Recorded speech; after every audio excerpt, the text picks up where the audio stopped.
Okay, good afternoon, everyone. My name is Julie Parker. Thank you for joining us here. It is July 1st, and we have been doing these weekly Wednesday media briefings here on Zoom since April. So thank you for taking the time for the members of the media to join us, as well as the many members of the public who join us each and every week. We are also going to be streaming live on Facebook. As always, reporters, if you need to have the ability to record, please reference that in the chat box.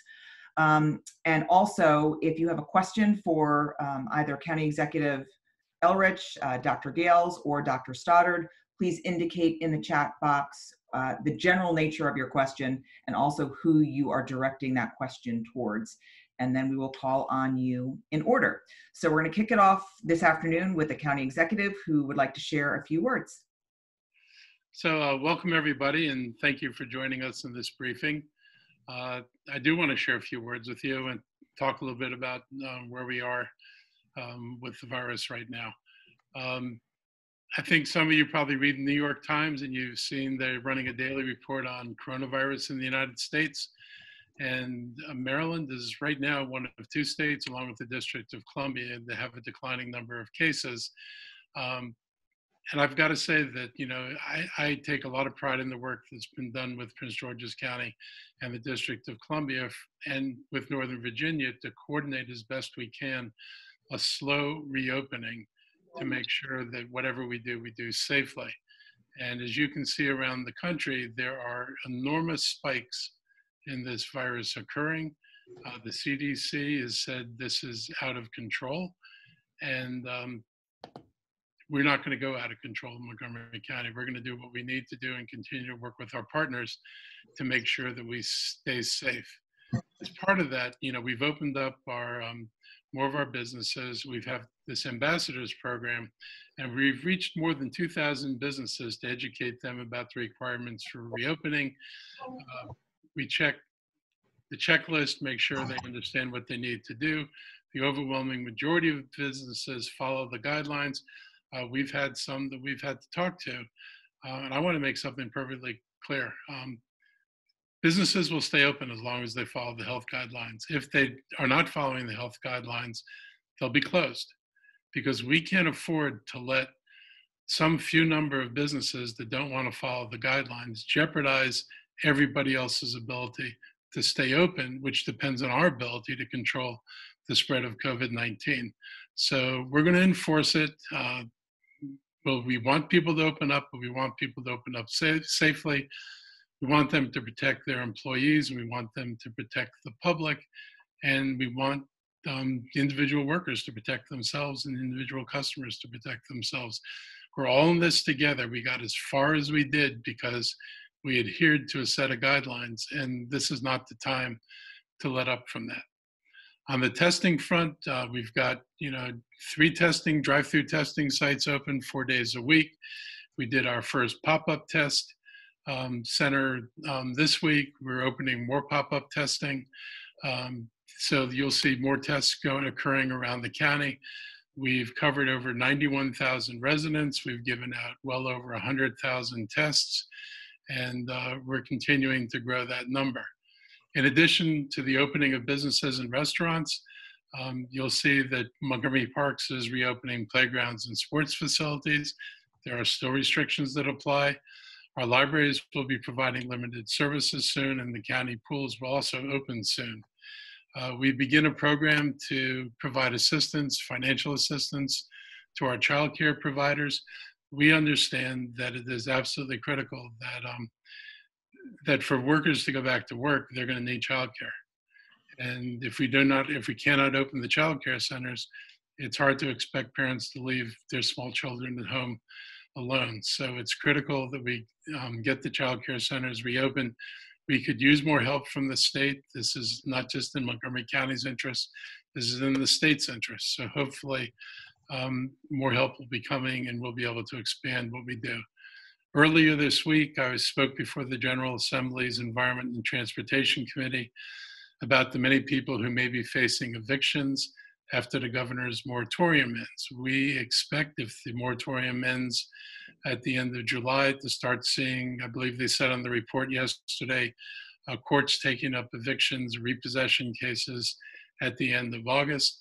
We literally have tens of thousands of households that are in danger of being evicted. And we are hoping that landlords think twice about doing that, because if you evict people who have no income, it's not quite sure that you're going to replace the large number of people who haven't had the income to pay the rent up to now. We encourage them to work with the tenants to work out payment plans or partial payment plans. I think everybody's got to be cognizant of the limited resources that people who are out of work have, but it's absolutely essential we do this. It will be a major, major issue if we get that level of displacement in the county. We're also working on a 4th of July celebration. So we're going to have a TV program, and we have local musicians are going to perform, and there'll be fireworks on there. I've told people to turn up the volume on the TV so you can fully enjoy the fireworks. They're meant to be heard loudly, I believe. And also remind people that fireworks are dangerous, and that fireworks are not allowed in Montgomery County or the state of Maryland. And also think about large crowds can be dangerous too. So if you're going to gather with friends, please adhere to social distancing or physical distancing. Please wear face coverings. And please, if you're going to join together with people, do it outside rather than inside, because it's safer. As I said, the pools will be reopening soon. It won't be wading pools, or what they call baby pools, but slides and diving boards will be available. And the COVID-19 Corps, we had 1,300 people apply. We've got 75 vacancies left. And we're going to continue to look to see what we can do to actually expand that program and provide more opportunities. And if people are interested, they can apply through the iRecruitment system. So stay tuned, there's more to come, and I'll wait for questions. All right, thank you, Mr. County Executive. Dr. Gales, do you want to kick us off with a few public health remarks? Sure, I'll keep it brief to give more time for questions, but always a pleasure to be with you all, and hope you're continuing to stay safe. And in addition to monitoring physical distancing and wearing your face coverings, given the heat index, making sure that you stay hydrated and also wear your sunscreen. All right, with that in mind, I do want to address one point before moving to questions. We have continued to see improvements in our data. Our daily case counts have seemed to plateau in the mid-60s, which in context of increased testing is a good thing. I mean, certainly we want to see those numbers continue to move downward, but when we're seeing new cases in terms of 60 to 65 new cases a day, when we're testing several thousand individuals a day, our test positivity continues to come down. Those are encouraging signs. Just to level set, where we were at the beginning of June 4th, our 3-day average was 255 cases a day. Our 3-day average as of this morning is 65 cases a day. So we've made significant progress in containing the virus, but we still have a long ways to go. And certainly before we begin to have conversations and discussions about moving to next phases, we want to make sure that we continue to drive the impact of the virus down even more. Now, part of the things that are factoring into that and influencing that are our own internal county dynamics. We're continuing to increase testing to get as many people tested as possible, to identify cases as quickly as we can, to effectively get them isolated, building on our contact tracing system. But we also are watching and paying very close attention to what's happening in other jurisdictions. You know, there have been a number of states that have seen significant increases in daily cases impacted by reopening very early or not having as many strict precautions in place, such as the face coverings and physical distancing. We have seen the impact of that across the board, but it has also disproportionately seemed to impact young people. If you recall, in the very beginning of COVID-19, we talked about how this could disproportionately impact and hurt older residents, but the new data suggests, and it hasn't more not necessarily in Montgomery County, because fortunately our case counts have dropped significantly. But we do see trends across the country and trends across the region where we do see a higher percentage of cases popping up in the younger categories, 0 to 17 and 17 to 29. And not only do we see more cases popping up there, we also are starting to see a higher percentage of those young people have significant complications related to COVID-19. Now, there are a couple of reasons behind that. One is lots of young people have gone to beaches. They've gone to high capacity events that have broken the capacity rules, where they've mixed and mingled with other individuals and other young people. And a large part of that bears out of the sense of, as an adolescent physician, as an adolescent medicine physician, not an adolescent physician, I passed that age a long time ago. But it does bear out of the sense of, young people do have a sense of invincibility where, because all of the literature suggests that even if they get it, well, one, the literature has shown that they don't get it, but even if they get it, they're less likely to have consequences, both in the short term and long term. And the reality is we don't know what the long-term effects are and impact. And so that's why we want to make sure that parents at home understand that it is not safe to have kids going out, loosely and freely, and making sure that when they do, they follow the same precautions that we are following as adults, including wearing face coverings, minimizing contact with others outside of your social network, and making sure to maximize physical distancing as best as possible. I'll stop there. Happy to answer any questions. Thank you, Dr. Gales. The first question will be coming from Brianna from Bethesda Beat, and she's got a question for you regarding phase 3. Hi, thanks for being here. So I did want to ask about phase 3. I know when we moved from phase 1 into phase 2, you took 2 weeks to look at the data and reevaluate. Friday marks 2 weeks that we'll have been in phase 2. Do you expect you're going to reevaluate on Friday? And is Monday the earliest that we could potentially move into phase 3?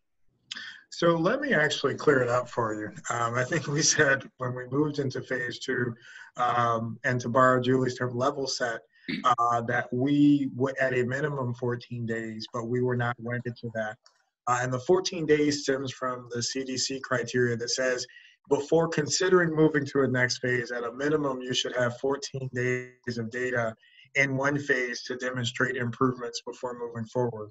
Now, so part of the challenge for us is, yes, we've seen improvements, but, when we look at the new cases, they have kind of plateaued a little bit. We're hanging out in the 60s. And, we want to see more improvement from that level before, again, we feel comfortable opening up more activities to folks. And the reason why that's done is because as you look at what has opened from phase 1 to phase 2, and will continue to open, we're increasing capacity limits, and we're increasing activities that increase the potential contact points for folks coming into contact with other people, which could which could increase risk of transmission. So those are the factors that we're looking at. I can say right now we evaluate this on a daily basis, particularly because we're seeing so much evidence from other jurisdictions who have moved forward past us into other phases and have had significant issues with the numbers going back up. So I would say that we're going to continue to follow the data.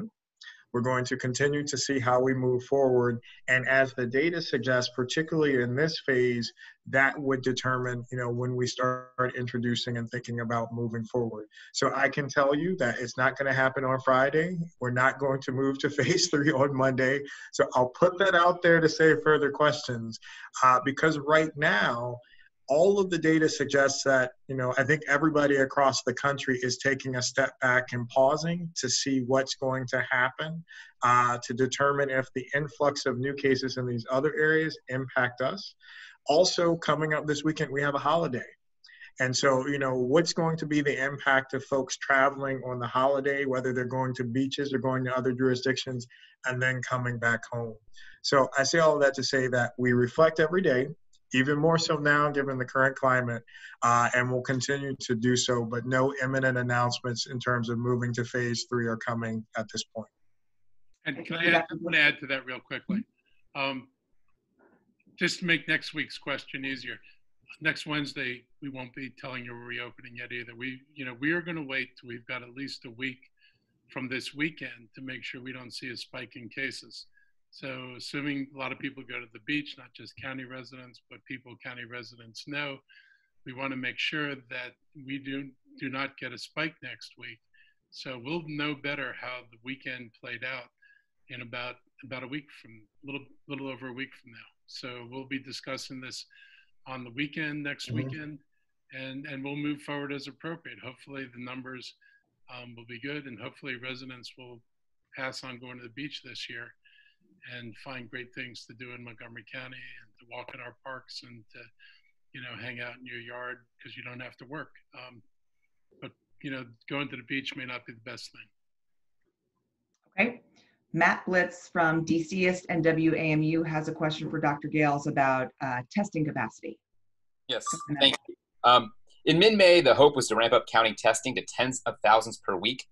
With currently 3 testing sites with select hours and days of the week and 1 pop-up site, how many tests is the county currently executing a week? With cases surging in other states, as you mentioned, how does the county plan on meeting the increased testing needs that may come with that? And will there be more testing sites established soon? Sure, that's an excellent question. And again, to borrow Julie's term, let's level set. So as of this morning, in terms of tests that we've offered, we are averaging around 1,600 tests across the county on a daily basis. And that gets us to, you multiply that by 7, that gets us to over 10,000 tests run in the county on a weekly basis. To date, we have run over 109,000, we've collected over 109,000 specimens, which outpaces any other jurisdiction in Maryland, Virginia, and DC. We have tested almost 93,000 residents, which is 8.8% of our population. Now, in terms of what we have available,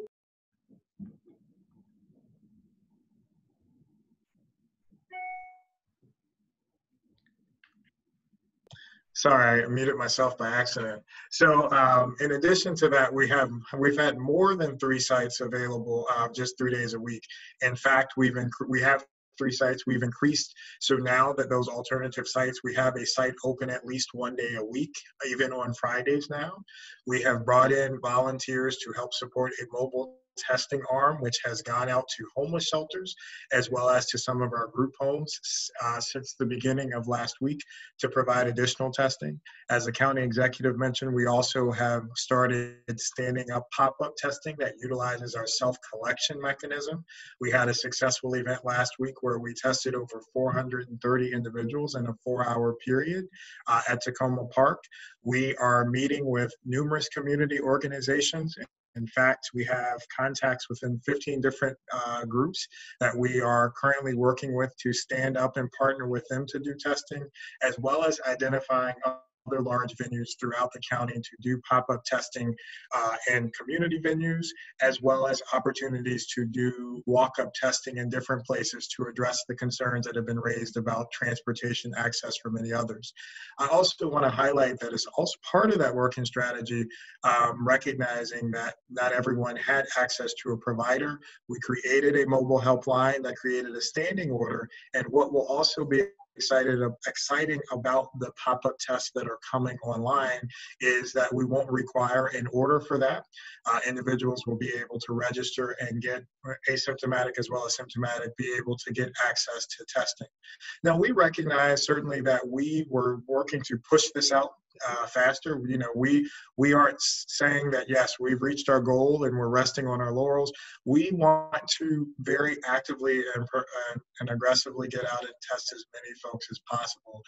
And the collective efforts of all of the things that I just mentioned will help us continue that goal of 10,000 a week, but we want to get to where we're testing even more folks and creating access points for more individuals to get a first test. But certainly we recognize for others, for example, our essential employees and first line responders may need to get tested more frequently. And so we are infusing all of these opportunities into our community to make sure that our residents have access to do all of those different things.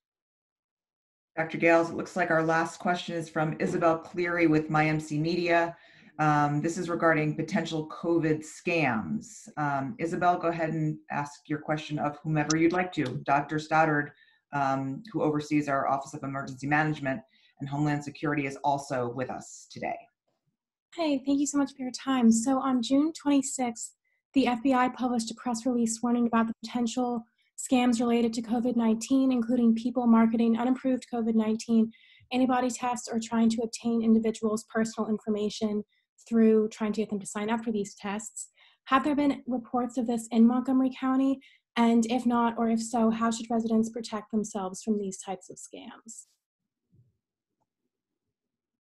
I'll take a step. So we have an Office of Consumer Protection who's working throughout this event. I'm not aware of any specific targeted efforts on Montgomery County residents, but with a population of over 1 million, it's, since the beginning of this event, I'm quite confident that some of our residents have been targeted at some point. If they do have concerns, they can certainly reach out to our Office of Consumer Protection. They are still working even throughout the pandemic. Much of their work is remote, but they are doing follow-up investigations and all those things that they need to do. And so we certainly are very interested in our residents being protected. And if they are concerned about anything where someone reach out to them for personal information, do not provide it before consulting with our Office of Consumer Protection, and then we can go forward from there. We are aware of the bulletins that have been posted by both the FBI. Our State Fusion Center has provided us other ones of targeted efforts to try and get personal information or utilizing COVID-19 as a Trojan horse to try and get into people's computers and devices. And so we are aware of those things going on, and we are monitoring them through our law enforcement partners. But if our residents are concerned, they should certainly contact Consumer Protection. Thank you, Dr. Starr. Stand by, because Brianna has a question either for you and or the county executive regarding CARES Act funding. So Brianna, you're back up. Yeah, thanks. So I did have a question about CARES Act funding. I know the municipalities have requested some of that funding, and they were told that there was going to be an application portal that would be opening. I was told by them yesterday that that hasn't been opened yet. When do you all expect for that to be open? And have there been any discussions about a specific amount that will be set aside for them? And then if I could sneak one question in, I know County Executive Elrich, you had mentioned that county pools would open soon. Is there any better target of when you all expect those to open?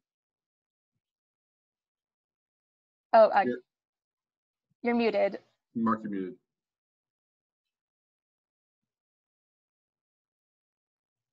Yeah, soon sounds really good. It's better than not at all. We're moving that direction. We have to bring on the personnel. We did not, spend the money early to get pools ready because we didn't know if we were going to be ready. There was a point when none of us thought we'd even be thinking about opening pools this summer, I think in part because we were able to manifest some degree of control over the spread of this. That became a more realistic option. But early on, we weren't thinking about that. And for us, we've got to bring back staff. These are not people who are working year round, particularly in the outdoor pool world.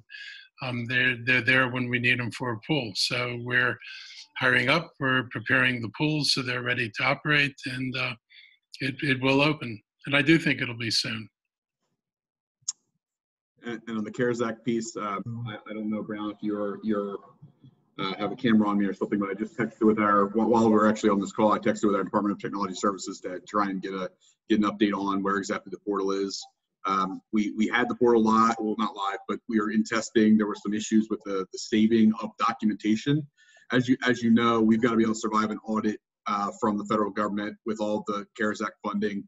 And we want to make sure that we have a good portal that saves the data, because if we have to come back under audit and defend what was spent, we need to have the proper documentation. And so there was some issues with the saving of the materials. And so we had to go back and redesign a little bit of the back end. So it's taken a little longer than we had hoped. And also, I mean, just the reality is our Department of Technology Services is doing a lot right now to try and get things digitized, get them online, building the COVID website, building the new business grant process, building the child care application process. And so there's just a lot going on right now that is pulling them in many different directions. We expect to have this online application ready very, very soon. There is a paper version that they can apply for already, the municipalities, including Maryland National Park and Planning Commission, WSSC, and others can apply through the same portal. We have not set aside a specific amount of dollars because we want to see what we can get reimbursed from FEMA first. Our strategy has been, as a county, and the same is true of our municipalities, that we want to leverage every possible dollar we can from Montgomery County residents. And the way that we do that is to seek reimbursement through FEMA first. Whatever FEMA will not reimburse, the county will cover on the back end as it relates to COVID-related costs that we can, recompense our municipalities for. And so right now, many of our municipalities are just in the process of requesting to FEMA and getting answers on what they've incurred. We've already gotten some affirmative answers. I know Tacoma Park has gotten several projects approved. I know Gaithersburg and some of the other municipalities that are in the process of applying for or have already gotten answers. And so number one, we haven't spent all the money. And so there is no, huge time pressure for the municipalities to apply per se. And we have not set a specific amount because we're going to cover the costs associated with what they incurred. Thank you, Dr. Stoddard. And Shanikia from WDVM has a question regarding gatherings, probably specifically for this holiday weekend. Go ahead.